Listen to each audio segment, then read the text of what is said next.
안녕하십니까. 아침의 잡서 아침 한상혁입니다.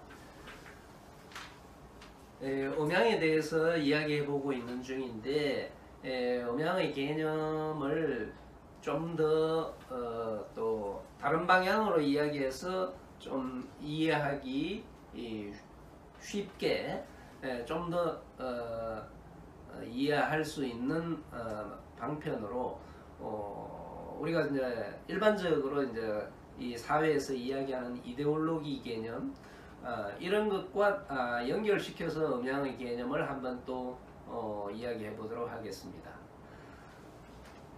음은 90력이라고 그랬죠. 90력, 양은 원심력이라고 그랬죠.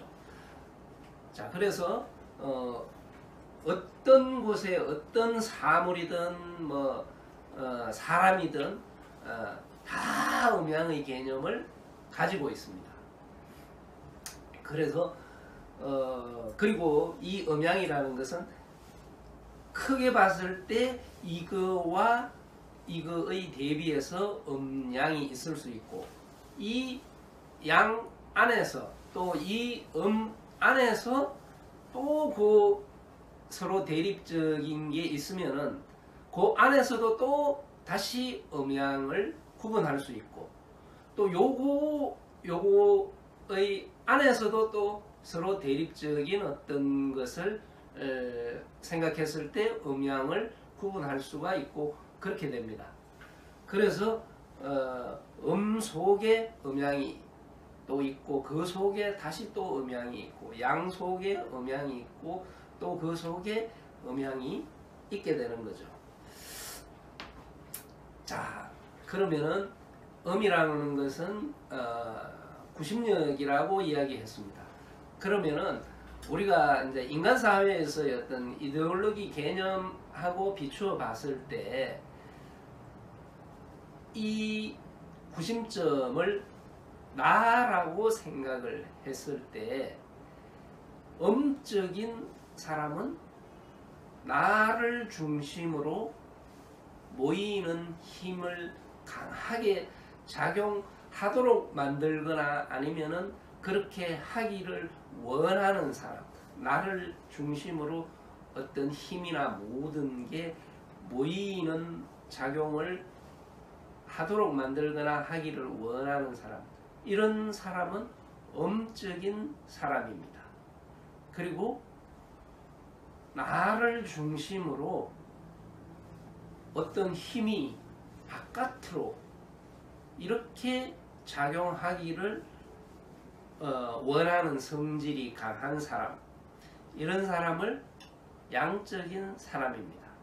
그래서 음적인 사람은 항상 어떤 일을 생각하거나 이렇게 할 때 나를 중심에 두고 나를 우선적으로 생각하게 됩니다. 나를 우선적으로 하고 모든 주위의 어떤 힘이나 여건이나 상황이 나에게 유리한 쪽으로 작용하기를 원하는 그런 경우에 이것을 음적인 사람이라고 이야기하고, 또 다른 표현으로는 보수라고 이야기합니다. 자, 그리고 그 반대편에서 생각해 보면은 나를 중심으로 이 퍼져나가는 이렇게 힘이 작용하기를 원하는 경우, 이 경우를 양적인 사람이라고 하고, 이 사람은 나를 중심에 두는 게 아니고 이 옆에 주변을 자꾸 생각하는 사람들이에요. 그래서 이걸 다른 말로 표현을 하면 내 주변의 옆에 있는 사람들, 우리를 생각하는 비중이 높은 사람, 이런 사람을 양적인 사람이라고 이야기할 수 있고, 이데올로기적인 표현에 있어서는 진보라고 이야기할 수가 있습니다. 그래서 근데 인간은 기본적으로 인간은 음이 강한 성향, 음적인 존재예요. 인간은 기본적으로 이 외형을 가지고 있고 이렇게 하기 때문에 인간의 기본 속성은 음이 훨씬 더 강한 성향을 가지고 있습니다. 아까 이야기했다시피 크게 봤을 때 음양이 되고 이 안에 또 다시 음양을 나눌 수 있고 그 안에 다시 음양을 나눌 수 있고 그렇다고 이야기 드렸었죠. 그러니까 인간은 기본적으로 음적인 존재인데 생각할 때 나를 중심으로 생각하는 게 가장 우선인데 그런데 그 안에서 봤을 때에 다시 나를 중심으로 생각하는 성향이 좀 더 강한 사람, 이런 사람을 보수라고 이야기하고, 음적인 존재인 인간 속에서도 나를 중심으로 놓고 있지만은 이 주변 퍼져나가는 원심력의 작용에 의해서 퍼져나가는 힘, 그러므로 인해서 내 옆에 있는 우리 누군가들을 총칭 모아서 이 사방에 있는 사람들을 모아서 이야기할 때 우리, 내 주변, 우리, 변두리, 이런 걸 생각하는 사람, 그런 거에 대해서 관심이 많은 사람을 진보라고 이야기합니다. 그래서 인간 사회에서는 보수와 진보가 확실하게 존재할 수밖에 없어요.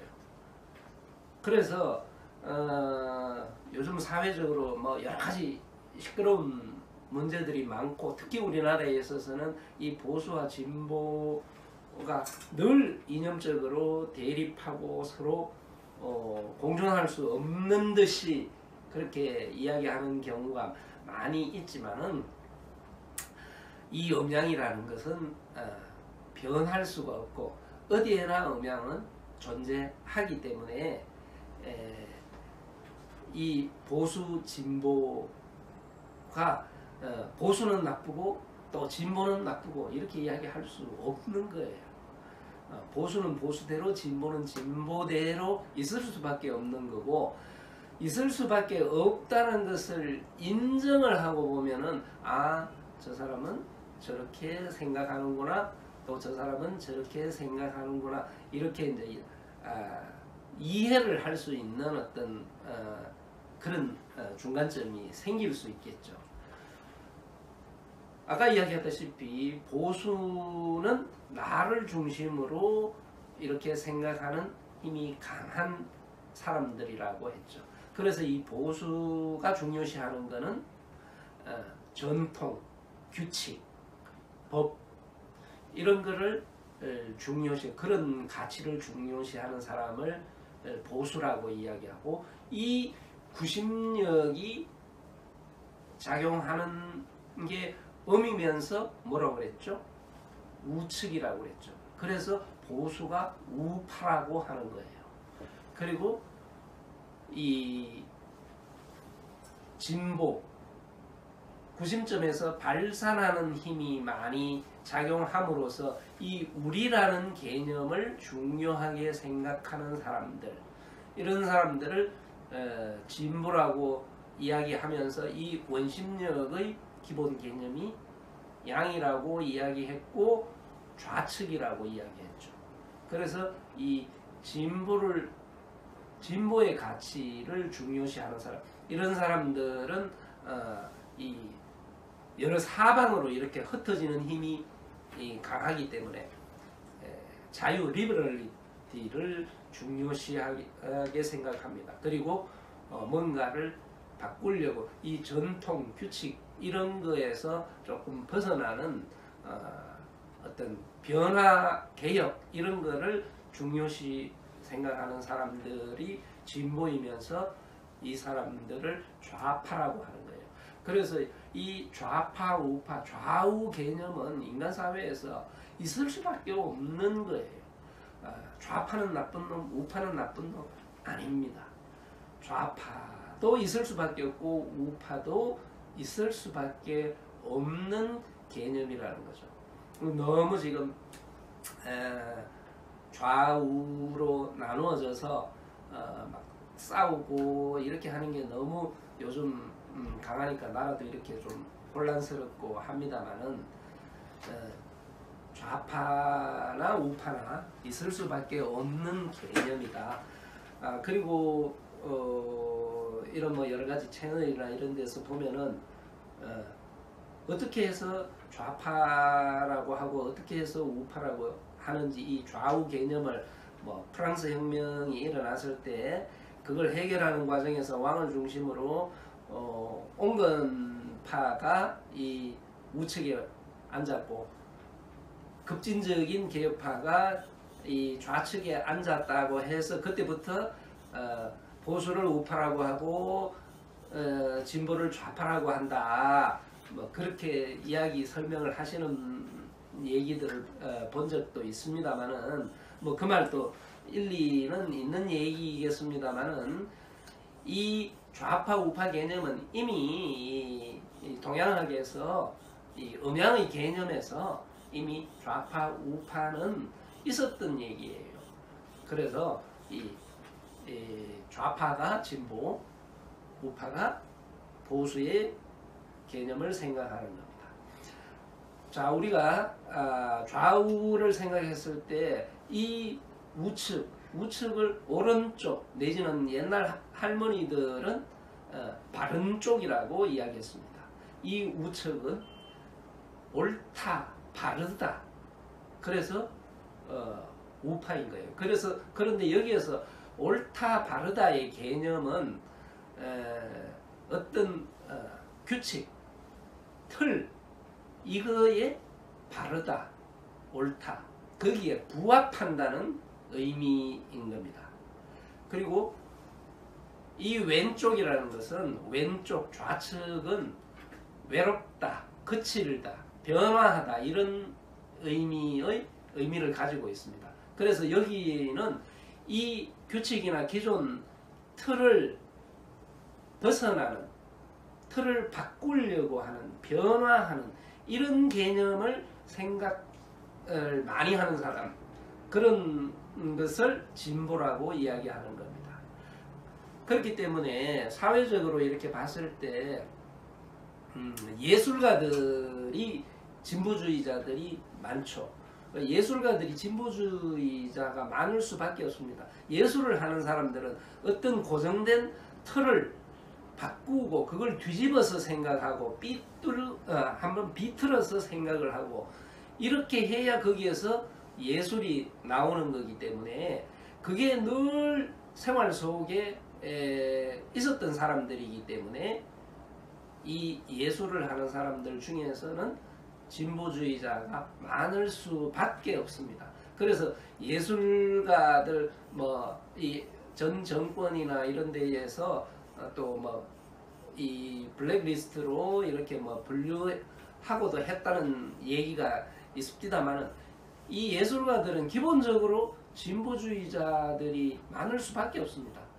그러나 또 이 예술가들 중에서도 보면은 예를 들어서 어떤 그림을 그리는 화가들 중에서 이 인물화나 또 극사실주의 있는 그대로를 정확하게 표현하고자 하는 그런 경향의 어떤 그 예술가들이 있죠. 그런 어떤 있는 그대로를 정확하게 똑같이 표현하려고 하는 그런 예술가들은 또 성향이 이 보수주의자들일 수가 많겠죠. 이 음양의 개념, 좌우의 개념, 그리고 보수 진보의 개념, 좀 전에 제가 설명드린 이런 거를 합해서 봤을 때, 그래서 저 같은 경우에도 어떤 그림이나 이런 걸, 사진이나 그림이나 뭐 또 다른 어떤 예술가들을 봤을 때 그 그림을 보고도 이걸 그리신 분이 성향이 어느 쪽에 어떤 생각을 많이 가지고 있는 분일 거다는 어림짐작을 할 수가 있겠죠. 그렇듯이 이 요즘의 어떤 시끄러운 이데올로기 이런 것도 사실은 음양의 개념에서 보면은 다 있을 수 있는 이야기고 이해 안 되는 부분이 없고 또 그런 어떤 음양의 개념에서 보면은 서로 충분히 이해할 수 있는 부분일 거라고 생각을 하는데 예전 사람들 옛날의 우리 선조들은 이 음양의 개념을 생활 속에서나 본인이 충분히 몸으로 체득하고 이해하고 있었던 반면에 이 현대에 와서는 이 음양의 개념을 그냥 고리타분한 거라고 생각을 하고 묻어놨기 때문에 그런 어떤 음과 양이 공존할 수밖에 없다, 있을 수밖에 없다는 것에 대한 인식이 부족함으로 인해서 서로 그냥 상대를 나쁜 놈으로 이렇게 손가락질 하는 상황이 된 게 아닌가 싶은 생각을 하게 됩니다. 어쨌든 그런 이념적인 부분에 있어서 사회의 어떤 현상에 있어서도 음양은 항상 존재하고 음양을 이해할 수 있다는 얘기를 드리고 싶습니다. 오늘은 여기까지